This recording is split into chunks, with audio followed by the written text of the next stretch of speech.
il faut qu'on parle du PS, le PS 1PB. Bayrou, comme prévu, a déclenché l'article 49.3 pour faire passer, après, seulement quelques jours après avoir sorti quand même la plus grosse dinguerie raciste qu'on ait jamais entendue à la télé française. Le gars a quand même littéralement dit, au-dessus d'un certain taux de personnes non blanches en France, il y aurait un problème, le suprémacisme blanc explicite. Quelques jours après ça, il essaie de faire passer son budget par 49.3 du coup. En vertu de l'article 49 alinéa 3 de la Constitution, la responsabilité du gouvernement sur le texte de la commission mixte paritaire complété d'amendements techniques et de coordination. Je vous remercie. Merci. Avec sa petite expression, son petit sourire horrible, Bayrou, c'est vraiment la pire personne de France. Hein. Qu'est-ce qu'ils ont fait le PS au final, dans ce moment décisif ? Le PS a annoncé qu'ils allaient pas censurer. Ils ont décidé de pas censurer Bayrou. C'est-à-dire une trahison. Je sais pas si on se rend compte quand même du niveau de folie. On a vu ces derniers mois, bien sûr, les diverses trahisons du PS sur plein de trucs. Hein. Déjà sur la première motion de censure, mais là... Je sais pas si on se rend compte quand même, parce que la dernière fois avec Barnier, ils avaient quand même voté au final pour les censurer au moment du budget, parce qu'ils ont dit oui, ok, là on a le budget, on a les chiffres et tout. Bayrou, là, il nous présente un budget qui est encore pire les gens, que le budget de Barnier. On va en parler après, mais vous allez voir un petit peu la gueule du truc, c'est une catastrophe. Et là, le PS se dit non, cette fois-ci... Allez, il est encore plus raciste que Barnier, il est encore plus néolibéral et tout. Allez, cette fois-ci, on est chaud, on va le laisser en poste. Quelqu'un comprend pourquoi la première fois avec Barnier, il décide de censurer au niveau du budget, et cette fois-ci, non. Parce que moi, je vous avoue qu'en voyant la décision, j'étais quand même surpris. Vous allez me dire, oh MDR, Mulch, c'est surpris, le PS sont des traîtres, lol, on le sait depuis le début. Ouais, mais les gens, ils ont quand même censuré l'autre fois, alors qu'initialement, ils n'avaient pas censuré non plus avec Barnier, la première motion. Donc, je me suis dit, bon, cette fois-ci, ça va être le même truc, quoi. Hein. Et en fait, non, j'étais quand même assez choqué. On a quand même atteint un niveau de trahison qu'on n'avait pas atteint avant. Il y a un truc qui a changé quand même au sein du PS. Réunis ce lundi 3 février en bureau national, les dirigeants du PS ont confirmé qu'ils ne se rallieront pas à la motion de censure du NFP, malgré le passage sans vote des textes budgétaires. L'horizon s'éclaircit pour le Premier ministre. Donc c'est les dirigeants du parti, donc c'est le bureau du PS, quoi. C'est là que tu vois la pourriture de ce parti. C'est de la folie. C'est de la folie. Je rappelle du coup que tout le long de cette folie de Bayrou au pouvoir et tout, le PS a dit on a des lignes rouges. Par exemple, le 49.3, c'est une de nos lignes rouges. Essaye de déclencher un 49.3 sur le budget. Là, on va censurer. Ça veut dire que là, non seulement ils prennent la pire décision possible, ils trahissent complètement les engagements du NFP, ils trahissent absolument tout ce qu'ils ont dit en fait depuis des années. En plus de ça, ils prouvent qu'en fait ils ont menti depuis des mois sur leur soi-disant ligne rouge. C'est incroyable. C'est même pas, en fait, à ce stade, c'est même pas un manque de colonne vertébrale, un truc de traître, etc. Ils sont juste complètement malades, ils sont juste complètement fous. Qui peut voter pour un truc comme ça ? Nous n'avons pas la négociation honteuse. Ils ont bullshité en disant qu'ils ont obtenu des trucs qui sont tous des fakes en fait. Le reste du NFP a voté la motion de censure. Donc en fait, en pratique, ce qui s'est passé, c'est que le PS a juste trahi le NFP et s'est exclu du NFP. Alors apparemment, c'est pas tous les PS. 6 députés roses sur 66 ont dérogé à la règle. Donc encore moins. De quoi porter à 128 le nombre de votants en faveur de la motion de censure, ce qui reste insuffisant puisqu'il aurait fallu 289 voix. Ça veut aussi dire que sur toute cette séquence, vous vous souvenez les médias mainstream qui critiquaient LFI sur « Oh là là, mais du coup vous rompez le NFP parce que vous êtes en train de dire le PS va peut-être trahir et on va présenter des candidats qui vont vraiment porter le NFP en face de gens du PS si jamais ils votent pas la motion de censure. » D'accord, cette menace politique que faisait LFI depuis un moment, moi j'avais dit c'est une super stratégie, ils ont raison de le faire, il faut mettre une pression max au PS. Et bah du coup ils ont eu raison, d'accord ? Ils ont eu raison de flipper, de communiquer très ouvertement sur la possibilité de trahison absolue du PS. Et ils avaient raison depuis le début. Pour le coup, LFI a quand même bien préparé sur ce plan-là la communication. Et regardez un petit peu comment certaines personnes du PS parlent de ça sur les plateaux. Aujourd'hui, il s'agit évidemment de se retrouver dans la responsabilité de donner un budget à la France. Ce que nous tenons à dire, c'est que cette position est une déchirure pour nous. Nous ne sommes pas satisfaits de ce budget. Il faut le dire très clairement. Nous avons... Bah vote la motion de censure du coup! What the fuck? Comment tu peux nous dire que c'est une déchirure pour vous? Ce budget défonce les services publics, ce budget est un désastre pour la France. Et ils disent qu'ils sont contre et après ils votent pas. En fait, ce que je comprends même pas, même d'un point de vue de calcul politicien et tout, je comprends pas comment qu'est-ce qui se passe dans la tête de ces gens? Comment c'est possible? Comment c'est possible? Oui, alors je vais vous donner déjà la position que nous défendons. Parce que ce qui compte aujourd'hui, c'est de dire ce qui est en train de se passer. On a un Premier ministre qui vient de déclencher, et c'était prévisible, l'article 49 alinéa 3 de la Constitution pour faire passer son budget.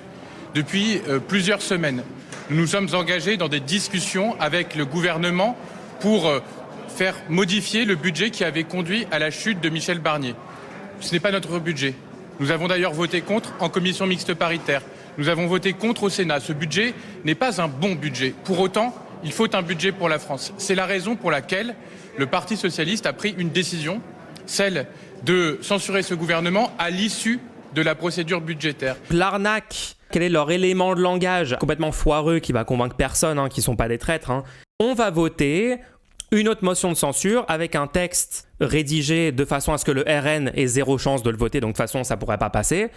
Mais pour essayer de sauver la face, une tentative de damage control de communication, ils vont dire ouais, on va voter ce truc-là qui a zéro chance. Le bullshit est immense. C'est-à-dire que nous n'allons pas... Concrètement, il se passe quoi si le budget n'est pas voté? Comment ça, il faut un budget? Il se passe rien, c'est de la propagande, c'est juste un mensonge complet. C'est les éléments de langage macronistes. Comme pour ce qui s'est passé il y a quelques semaines avec la première motion de censure et leur premier refus de voter, les macronistes ont transmis des éléments de langage au PS. Genre, ah oui, regardez en fait cette liste de trucs que vous avez soi-disant obtenus par négociation alors que c'est rien du tout. Mais faites cette liste, parlez-en publiquement, c'est les éléments de langage. Là, l'élément de langage, c'est de dire, il faut un budget. Enfin, de toute façon, bon, c'est les éléments de langage depuis Barnier, en vrai, ce truc. Mais non, en fait, il faut pas un budget. Et d'ailleurs, ok, s'il faut un budget, du coup, on censure ce gouvernement, et Macron, il nomme Lucie Castet Première ministre, comme c'est censé être le cas, en fait, depuis juin 2024. Je suis désolé. On rappelle le cadre, on rappelle la timeline. Normalement, vu que le premier groupe à l'Assemblée, c'est le NFP doit gouverner. C'est censé être ça, la République française. La 5e République, c'est la règle. Macron a remarqué qu'il y avait un vide constitutionnel où il n'y avait pas moyen de s'opposer si jamais il contrevenait à cette règle-là et si jamais il nommait des gens de son bord alors que son bord est minoritaire. Donc il le fait 2 fois. Le truc normal, ce serait que tout le NFP immédiatement vote la motion de censure, qu'il y ait une campagne massive pour qu'il y ait un gouvernement NFP.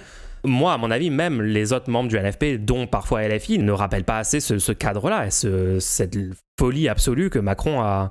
Le PS est incompétent ou complice en somme. Là, c'est une étape de trahison qui n'avait pas encore été atteinte par le PS. On a franchi un seuil. Bien sûr, ils étaient déjà des traîtres sur plein de trucs. Mais là, ça va encore plus loin. Voter la censure ce mercredi sur le budget, parce qu'il faut un budget pour la France. Mais nous déposerons à l'issue une motion de censure parce que nous nous opposons plus largement à ce gouvernement, à ce qu'il représente, à ce qu'il a dit la semaine dernière sur la submersion migratoire, mais plus largement à toutes les remises en cause de l'état de droit, à toutes les remises en cause au niveau européen, du droit social, du droit économique, du devoir de vigilance. Bref, il y a beaucoup de sujets qui nous opposent à ce gouvernement et c'est ce que nous... Ouais, c'est ça, bien sûr. Ce qui nous interpelle, c'est les premières réactions de quelques insoumis à l'issue de la décision du Parti socialiste. Donc les médias mainstream, ce qui les interpelle, c'est les réactions des insoumis. Ça les interpelle. Le fait que le PS est élu sur un programme où littéralement la première ligne du programme partagé NFP, c'est nous voulons une politique de rupture avec le macronisme et après ils sont les petits toutous serviles qui permettent aux macronistes de rester au pouvoir de façon illégitime. Ça choque pas les médias, c'est pas le sujet. Non, pas du tout. Hugo Bernalicis qui parle de traître. Est-ce que ça peut avoir plus de conséquences? Justement, Damien et Marie, vous êtes avec le député insoumis. Absolument, le député insoumis, dont la réaction, vous en rigoliez un peu, mais oui, a été très remarquée. C'est ce simple mot, traître. C'est quoi? Le nouveau Front Populaire est mort? Vous ne pouvez plus travailler avec le Parti Socialiste? Écoutez, en tout cas, le Bureau National du Parti Socialiste, oui, ça va être compliqué. Après, les députés socialistes, je fais une distinction. Il y en avait 8 la dernière fois qui avaient voté la censure au mépris des consignes de leur organisation politique. Et j'espère qu'ils seront au moins la moitié à faire ce geste, ce qui voudrait dire on serait en capacité de censurer le gouvernement si les mêmes organisations politiques que la dernière fois participent de la censure. Tout ça prospère sur une idée qui est un mensonge, c'est-à-dire qu'il y aurait de l'instabilité. Moi, j'en ai ras-le-bol. C'était mon métier avant d'exécuter les dépenses de l'État pour le compte du ministère de l'Intérieur. Les budgets sont votés. Il y a un budget, il s'appelle le budget 2024. Les crédits sont ouverts. On entend effectivement votre position, qui n'est pas donc celle du Parti Socialiste. Est-ce que pour autant les mots ne vont pas trop loin et ne vous empêcheront pas demain? De quoi vous parlez? C'est ouvertement des traîtres. Là, les critiques qu'on a envers le PS c'est des critiques beaucoup trop molles. Comment ça, on va juste dire ouais, traître et tout, mais il faudra aller 1000 fois plus loin sur le PS. Je pense que même sous le mandat Hollande, il n'y avait pas eu de tels niveaux de trahison du PS. Là, c'est... Non seulement ils trahissent le programme sur lequel ils ont été élus, mais ils trahissent littéralement les paroles qu'ils ont eues la semaine dernière en disant c'est la ligne rouge, le 49.3. Ils font un speedrun de trahir au maximum N%. De quoi vous parlez? Alors bien sûr, le RN n'ont pas voté la motion de censure non plus, hein. On parle pas assez de ce truc-là, je pense qu'il faut aussi appuyer beaucoup sur le fait que le RN permet maintenant à Bayrou de rester, hein, malgré ce que disaient les médias mainstream depuis des semaines, genre en fait ils ont plus besoin du soutien du RN, je sais pas quoi, bah non, c'est aussi grâce au soutien du RN. Il y a aussi des gens qui ont défendu, qui ont dit non mais en fait le PS, c'est ok que le PS ne vote pas la motion de censure parce que le RN de toute façon allait pas la voter, donc elle avait zéro chance de passer et donc autant ne pas la voter ou je sais pas quoi. Cet argument n'a aucun sens, hein. Le RN, avant de prendre leur décision, techniquement, ils ont vu la décision du PS, où ils ont annoncé publiquement. Ça a pu aussi avoir un impact sur le choix du RN en se disant il n'y aura pas un front commun NFP qui, eux, veulent virer Macron et nous, de notre côté, qui ne le faisons pas. Et donc, on aurait potentiellement un argument de dire non, mais même si on avait voté, en fait, les deux se soutiennent mutuellement. Dans cette situation, le RN et le PS ont mutuellement l'argument maintenant de dire bah regardez, c'est pas exclusivement notre faute parce qu'il y a aussi d'autres gens qui l'ont fait. La décision du PS avantage le RN, ça leur donne une pseudo-excuse, qui en est pas une évidemment, mais vous voyez ce que je veux dire. C'est incroyable. C'est incroyable. Et d'ailleurs, vous avez vu du coup les gens de LFI, ils avaient préparé le truc en communiquant sur le fait que le PS allait probablement ou peut-être faire ça. Maintenant, ils dénoncent, ils disent bah du coup ils ont trahi complètement la NFP.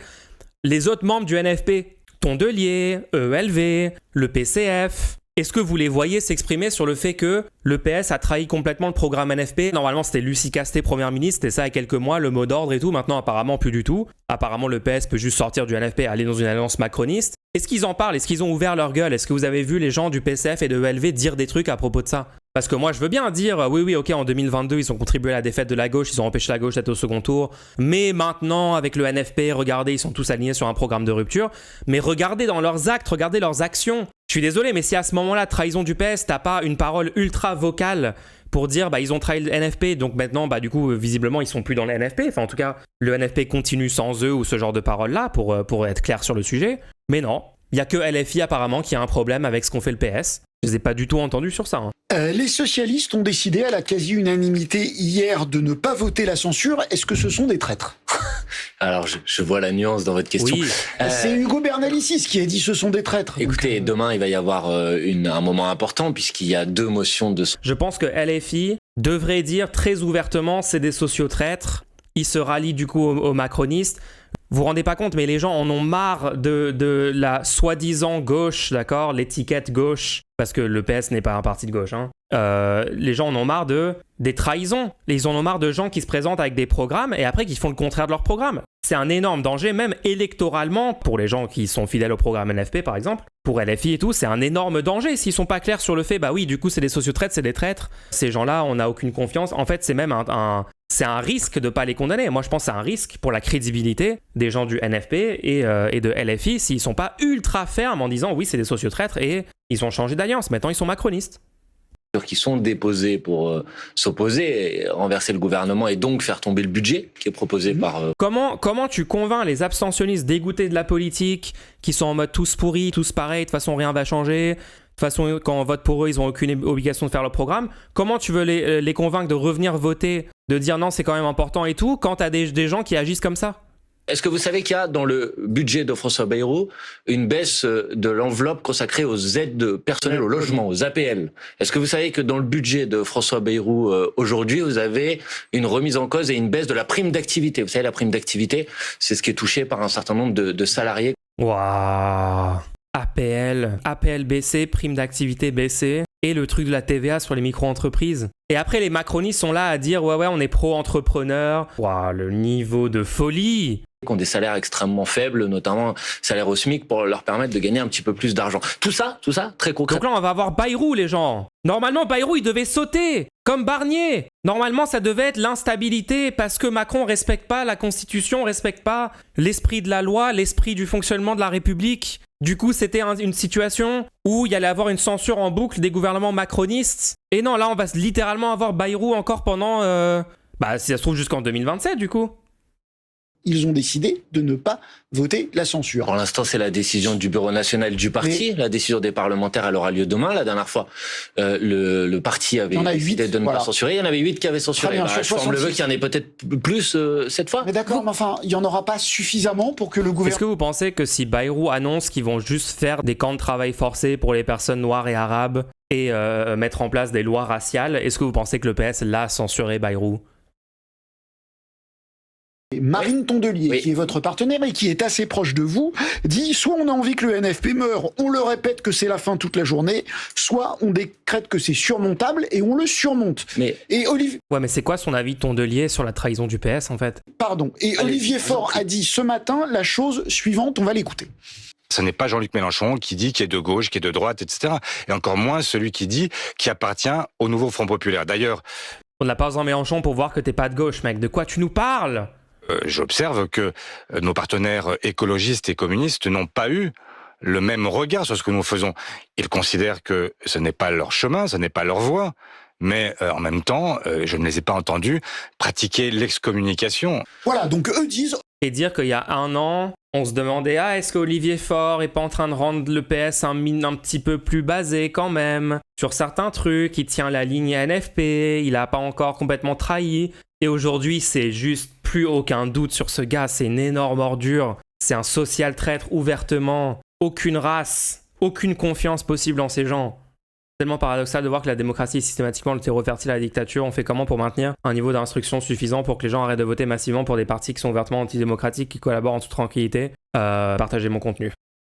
Qu'est-ce que vous voulez que je vous dise, les gens ? Faut se battre. C'est tout ce qu'on a, c'est qu'on doit se battre. En vrai, Faure, c'est un bon, il vient de faire ce qu'il y a de mieux pour la gauche. Il a montré que même le gars le plus potable du PS est en fait une grosse merde. Il y a beaucoup de gens qui vont se réveiller, ne plus jamais voter PS grâce à cette posture basée du début. Ça va les blackpill sur le PS, j'espère, hein, les gens, croisons les doigts. Hein. Ce parti doit vraiment disparaître le plus vite possible.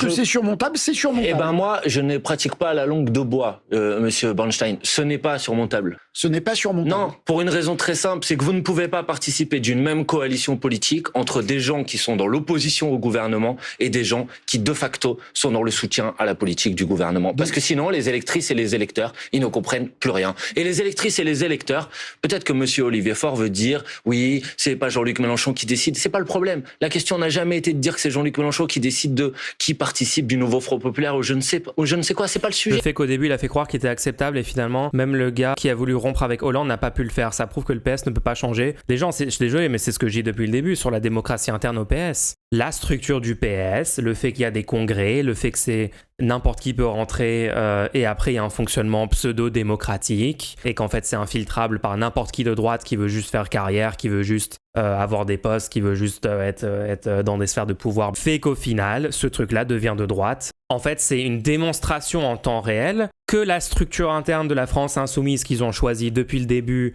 de dire c'est le programme, si vous êtes d'accord avec le programme vous pouvez essayer d'aider de faire gagner ce truc-là dans les élections présidentielles. Ça montre que vis-à-vis de gagner des élections, d'avoir une vraie gauche de rupture au pouvoir qui change réellement la vie des gens, cette structure-là est la bonne structure. C'est une validation de ça. Le PS, il est finito à cause de sa structure notamment. ELV aussi, c'est le cas. Oui, ELV, c'est pareil. Le PCF, c'est pareil, les gens. C'est pareil, ils vont avoir la même trajectoire que le PS. Je suis désolé, à un moment, il faut arrêter d'être d'élus sur ces partis. Arrêtez d'être d'élus sur ces partis. Normalement, on avait la gauche au pouvoir en 2022. Mélenchon était passé à 2 doigts en 2017 et au second tour, il aurait pu le gagner en tout cas, d'accord ? Donc ça fait 2 fois maintenant qu'à cause de ces partis, on se tape un quinquennat horrible où le fascisme monte, où on a des putains de néolibéraux de merde au pouvoir qui font tout pour avantager la montée d'extrême droite, qui libéralisent tout, qui détruisent tout l'État français. À un moment, rendez-vous compte que ces partis-là ont participé à tout ce mouvement-là. Ce sont les serviteurs de la droite et d'extrême droite. À ce stade, le PS est un parti pro-extrême droite dans les faits. Parce que ces actes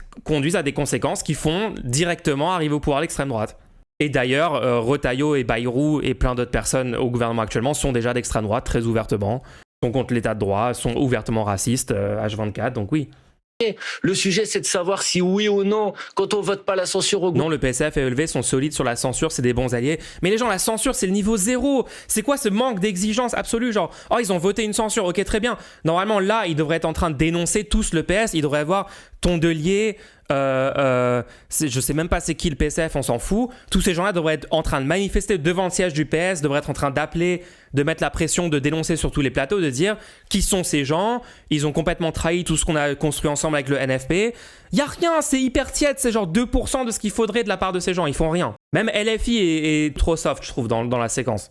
Gouvernement, quand on a été élu, pour prendre des exemples. On parle de la vie de millions de personnes. On parle d'un record absolu de nombre de personnes à la rue. Actuellement, il y a 350 000 personnes à la rue en France. Il y a des gens qui vont mourir. Dans l'année qui vient, il y a des gens qui vont mourir et ça sera directement attribuable à la décision du PS de ne pas censurer Bayrou. La politique, c'est pas un jeu, c'est une question de vie ou de mort pour des millions de gens. Très concret, quand on a été élu pour qu'il y ait davantage d'investissements dans la transition écologique, on n'accepte pas un budget dans lequel il y a 2,5 milliards d'euros, c'est-à-dire la plus grosse coupe à laquelle on n'a jamais été confronté dans le budget de l'écologie. Quand on a été élu sur un programme qui dit qu'il faut aller plus vite dans les rénovations thermiques des logements pour lutter contre les passoires thermiques, on n'accepte pas un programme dans lequel on a des coupes de plus d'1 milliard d'euros dans le budget du logement. Non, c'est pas vrai, on fait pas ça. Donc ça, c'est un problème qui est un problème grave. Non, c'est pas une petite anecdote. Est-ce que ça veut dire que maintenant vous mettez un signe égal entre le Parti socialiste, le gouvernement, donc les macronistes, et la droite? Pour vous, ce sont tous des adversaires? Mais je veux pas des signes égaux, ils sont pas pareils, c'est pas le sujet, mais la question... C'est pile ce que la droite attend, de voir la gauche se pourrir entre eux, donc ils peuvent pas être trop virulents. Le PS n'est pas la gauche, ce n'est pas la gauche. Ils viennent de soutenir un gouvernement qui a fait la loi immigration tirée du programme du RN, Bayrou qui a eu des propos ouvertement suprémacistes blancs à la télé devant des millions de personnes. Franchement, si vous voulez me dire le PS c'est la gauche, donnez-moi un seul élément. Donnez-moi une action factuelle du PS depuis 1 an qui montrerait un quelconque signe qu'ils sont de gauche. Il n'y a rien, il n'y a absolument rien qui montre que ces gens seraient de gauche. Ce sont la droite, c'est la droite. De mon point de vue, non, mais de celui de la droite dure, ils sont à leur gauche. Oui, mais venez les gens, venez quand on parle de ces sujets, on n'adopte pas le langage de la CIA, le langage 1984. Vous comprenez quand même qu'il y a un enjeu dans le langage. C'est une question de lutte politique aussi, de quel mot on emploie pour parler de ces sujets-là. D'accord ? Quand vous parlez des cotisations sociales, vous ne dites pas les charges sociales. Vous comprenez bien sur ce sujet-là. Donc c'est aussi le même truc sur le PS. Le fait d'accepter que ça serait de la gauche, c'est une catastrophe politique en fait. C'est laisser la fenêtre d'Overton se décaler vers la droite alors que ces gens soutiennent ouvertement des gouvernements réactionnaires. C'est méga important en fait. Ça me casse les couilles qu'il y ait des gens qui pensent que c'est un petit sujet, le truc des étiquettes et tout. C'est vraiment un truc... Alors moi je suis d'accord avec vous, il y a un point qui me dérange, c'est qu'on n'arrête pas de dire c'est la fin du monde si on vote pas le budget. C'est pas vrai, et j'ai bien écouté ce que disait Éric Coquerel, il a relativement raison sur le fait qu'on peut continuer, il y a plein de secteurs, plein de pays où on continue à vivre sur le budget d'avant et on n'investit pas. C'est vrai que ça bloque un peu le système et ça inquiète beaucoup. Mais quand même, arrêtez de penser que les socialistes ou d'autres adhèrent à ce budget. Personne n'y adhère, on le voit bien. Même Bayrou n'y adhère pas et vos amis les Verts, honnêtement, il y a... Mais c'est son budget, mais de quoi vous parlez ? Je pense que littéralement 1984, littéralement la post-vérité. Bayrou lui-même n'est pas d'accord avec sa propre politique. C'est comme le mec en face de Bayrou quand il sort la dinguerie raciste qui dit ah mais c'est un moyen démocratique de lutter contre le RN. On est d'accord monsieur Bayrou, ce que vous venez de dire. Ils ont détruit le sens des mots les gens. Ils veulent détruire votre capacité à penser, à réfléchir. Je sais, oui, 1984 c'est un mème, c'est cringe, machin, mais je suis désolé. À un moment c'est quand même... Ce qu'on est en train de vivre concrètement, c'est quand même ça, hein.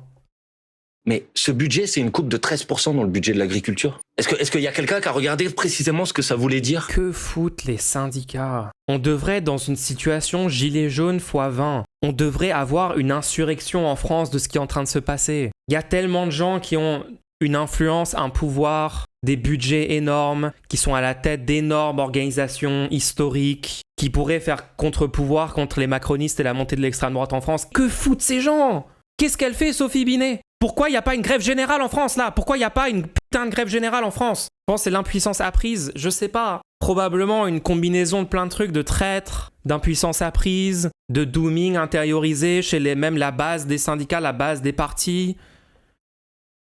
Ouais, ça se décrète pas, ça se décrète pas. Bah, ça se décrète pas, du coup, personne ne le décrète, personne essaye d'y réfléchir, de l'organiser.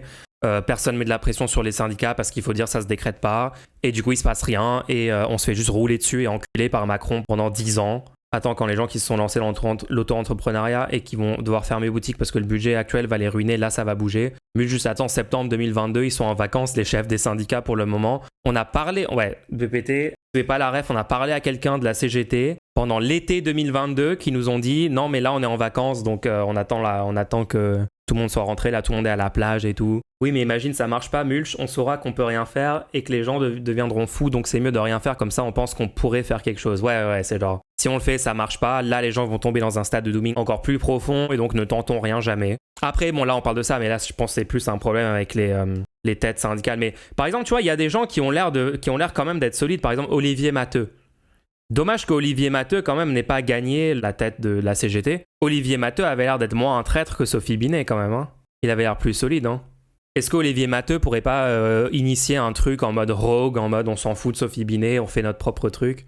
Alors que factuellement, si tu veux faire une grève bloquante, les vacances d'été, c'est le meilleur moment vu que tu as une énorme part des effectifs qui sont pas là, car en vacances. Ah, j'avoue, Leinart, ouais. Il faut des nouvelles législatives sans le PS dans l'accord du NFP. Les gens, il n'y aura pas de nouvelles législatives. Il y aura, je pense que la droite et l'extrême droite ont tellement peur d'une victoire de la gauche. Là, sur Louis Boyard, les gens, il y a une campagne nationale dans tous les médias mainstream pour salir Louis Boyard, pour dire regardez, il y a un mec qui soutient le Hamas sur la liste, pour en faire un sujet national, une propagande de masse, juste pour ça, parce qu'ils se sont dit c'est trop risqué, il y a moyen que Louis Boyard gagne la mairie, que ça envoie un signal positif pour dire oui, LFI, ils peuvent gagner, ils peuvent même gagner sans un soutien total du reste du NFP, et donc ils gardent le lead de la gauche et tout.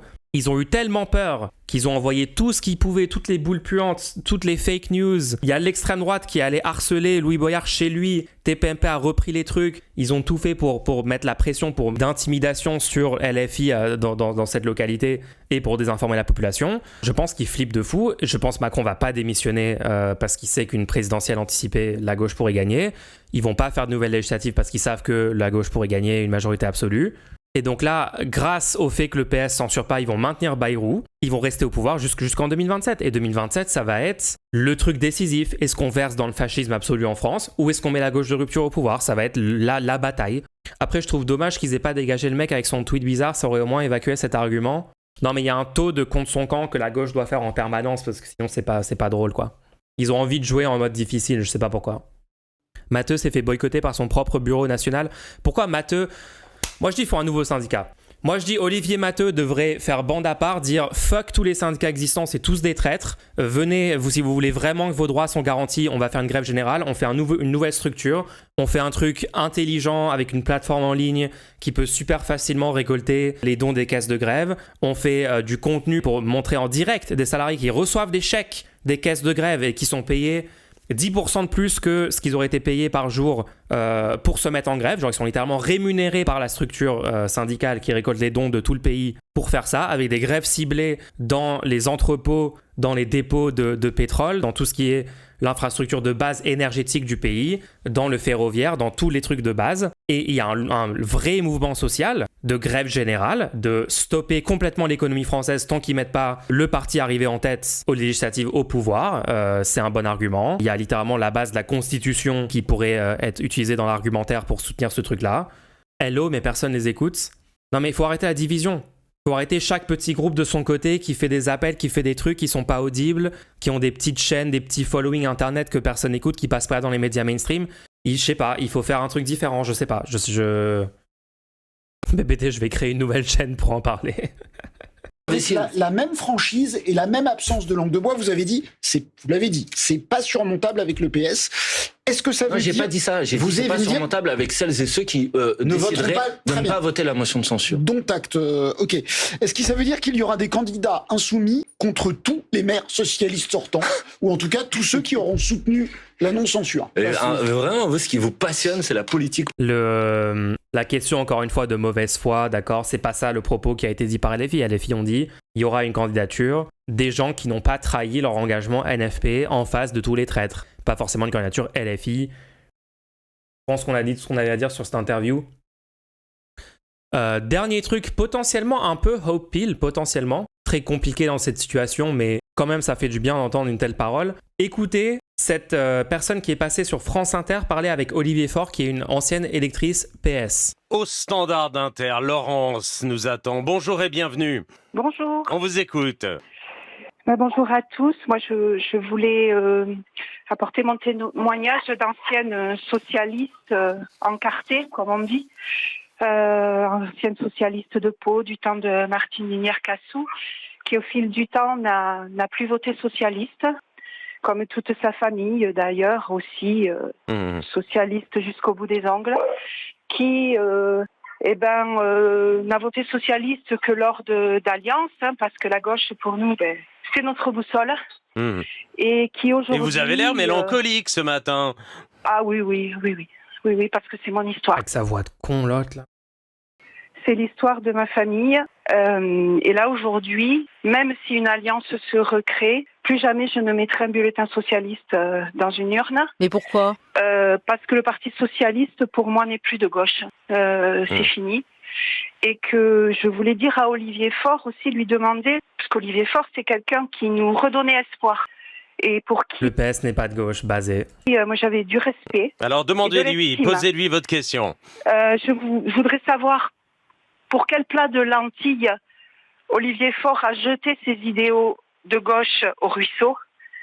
Pour quel mot susurré par François Hollande il a décidé d'abandonner la raison pour la folie. Merci Laurence pour... Allez hop. Nique-toi Olivier Faure. Waouh, ça fait du bien quand même d'entendre les termes qui sont dits directement sur l'émission. Pas assez souvent on entend la vérité, quoi. Hein. Ces questions que nous transmettons à Olivier Faure. Plat de lentilles. Bon, d'abord, je comprends... Attention, initier le protocole, bullshit politicien, damage control.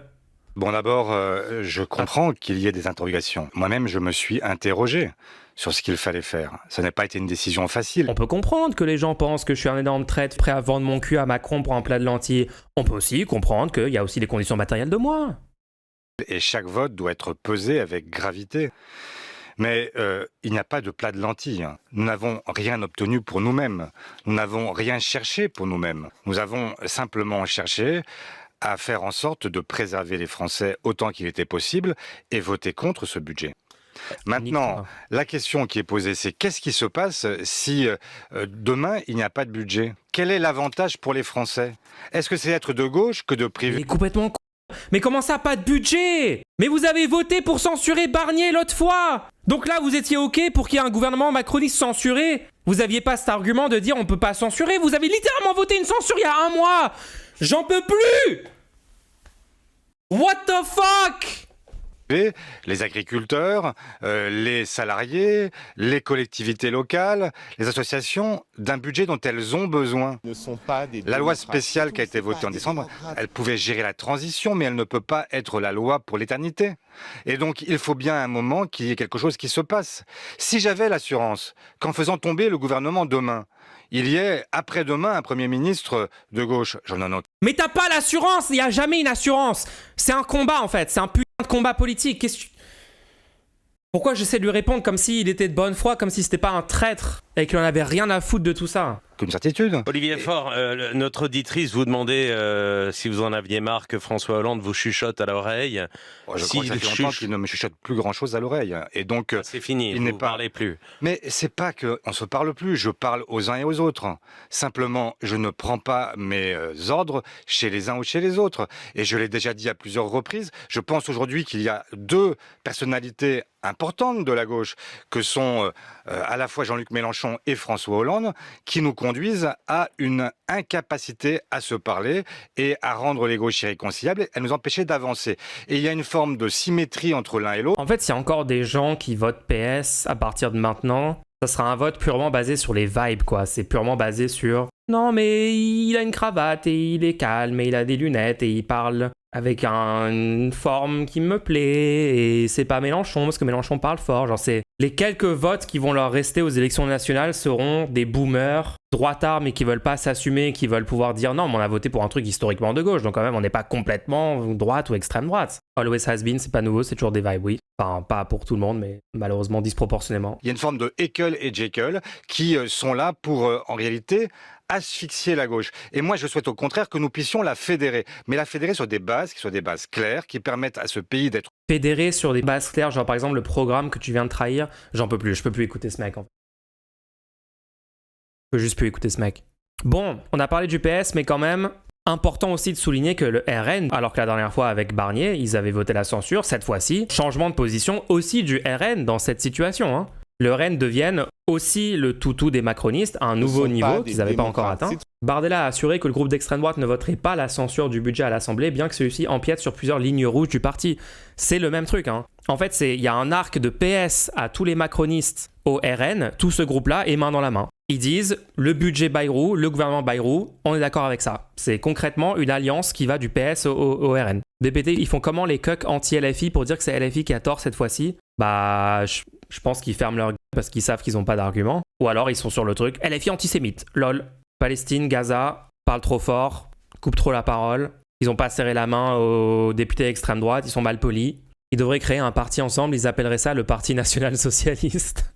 L'extrême droite se dirigeait mardi 4 février vers un rejet de la motion de censure déposée par LFI contre le gouvernement de François Bayrou et son budget, qui empiète pourtant sur la ligne rouge principale édictée par le parti de Marine Le Pen et Bardella 3 semaines plus tôt, une hausse globale des impôts. La décision des Le Penistes, le seul truc qu'on a à espérer, c'est qu'en fait, il y ait plein d'électeurs RN qui aussi se sentent trahis par le move du RN là, et du coup qui se disent, bah ouais, le seul truc qui a l'air d'être en opposition avec le statu quo, c'est LFI. Après, bon, la majorité de ces gens sont motivés principalement par le racisme, le suprémacisme blanc. Mais bon, c'est pas impossible qu'il y ait des gens qui sortent de la matrice quand même. Un changement lors de la réunion du groupe RN à l'Assemblée nationale mercredi matin constituerait une réelle surprise. Il faut éviter l'incertitude parce que beaucoup de nos compatriotes, alors que l'année 2025 est engagée, sont extrêmement inquiets d'une instabilité qui pourrait s'installer dans la durée, a justifié Jordan Bardella, craignant des conséquences plus lourdes pour l'économie que lors de la censure du gouvernement Michel Barnier en décembre 2024. Quel argument ?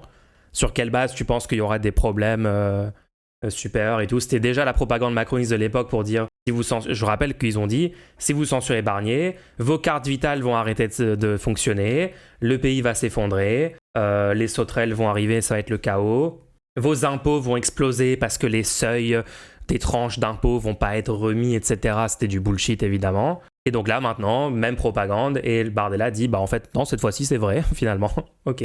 Des proches de Marine Le Pen soulignent le péril d'ouvrir un cycle de censure sans fin, estimant qu'aucun budget d'un Premier ministre nommé par Macron ne conviendrait vraiment in fine au RN. C'est vraiment, la politique française n'a juste aucun sens. Sébastien Chenu et Tanguy plaidaient pourtant pour une censure comme d'autres parlementaires. Parmi les arguments avancés, les socialistes ayant choisi de ne pas voter la censure, le faire permettrait au RN de rester fidèle à sa position d'opposant résolu du budget sans provoquer d'instabilité économique supplémentaire. Mardi, Chenu croise le socialiste Philippe Brun, député de l'Eure, et lui glisse: en ne censurant pas, vous nous amenez sur un plateau la possibilité de ne pas nous salir les mains et d'être libres.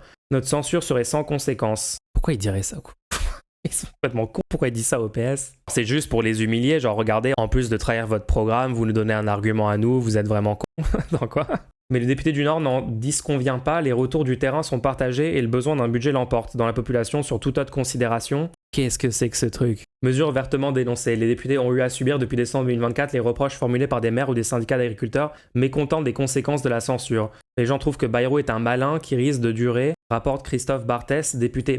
Mais justement, il dure parce que vous le faites durer. C'est quoi cet argument? Non, mais parce que les gens pensent que Bayrou va rester, du coup on va le faire rester. Bah oui, c'est comme ça que ça marche. Les gens ont ce sentiment, il y a des affects en fait. Les gens ont l'affect que Bayrou, en fait, on sent quand même, on a l'impression qu'il va rester. Du coup, on va pas le censurer, parce qu'il faut prendre en compte les affects de la population. Le parti d'extrême droite se trouve coincé par la hauteur des exigences qu'il a fixées dès l'automne dernier. En ne votant pas la censure, il se dédierait des lignes rouges rappelées le 14 janvier à la tribune de l'Assemblée nationale par Jean-Philippe Tanguy. Nous refusons encore et toujours toute hausse d'impôts globale, faute de réaliser enfin des vraies économies structurelles.